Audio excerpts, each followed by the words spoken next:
We are back on your Wednesday, everyone. 9 minutes past the hour, continuing coverage of our investigation into Alaska immigration enforcement. State numbers show more than 40 undocumented people this year have been detained through workplace operations.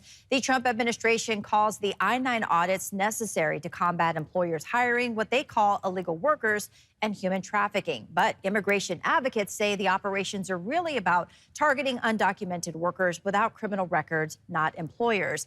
Our Augusta McDonald speaks with one woman who is now back in Anchorage, released on bond after months in detention. I couldn't breathe.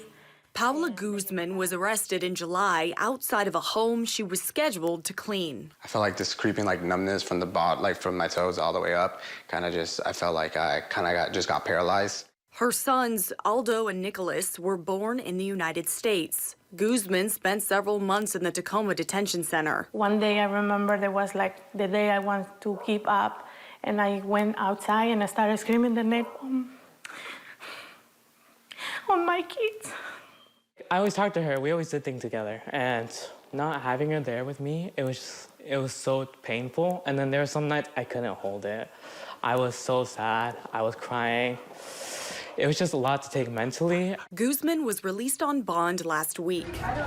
The Department of Corrections told Alaska's news source she's one of 56 people detained by federal immigration officials in Alaska this year. 41 of those, like Guzman, were not related to a crime. Anchorage immigration attorney Nicholas Solano says I-9 audits at workplaces are being used by federal immigration officials to target undocumented workers. In a statement, he says the tool designed to keep employers in check is being used against the employees HSI is supposed to protect from trafficking and other abuse. It's not okay to enter a country illegally, which is a crime. That's what Trump border czar Tom Homan told 60 Minutes last year.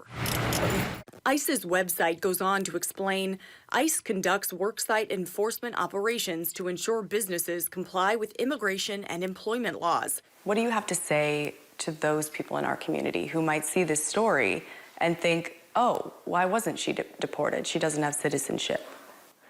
Well, I think they are, the people that think like that, they see the bad sides of some of the immigrants.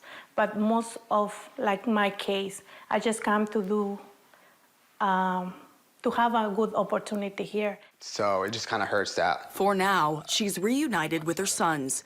But the family knows, much like the debate that continues, their future remains uncertain. Augusta McDonald, Alaska's news source. Guzman's removal hearing is scheduled for February. Immigration attorneys say the outcome could set a precedent for dozens of other cases across Alaska. And this is one of several similar immigration enforcement actions that we are tracking across the state. And our investigative team will continue following these stories as they move through the courts.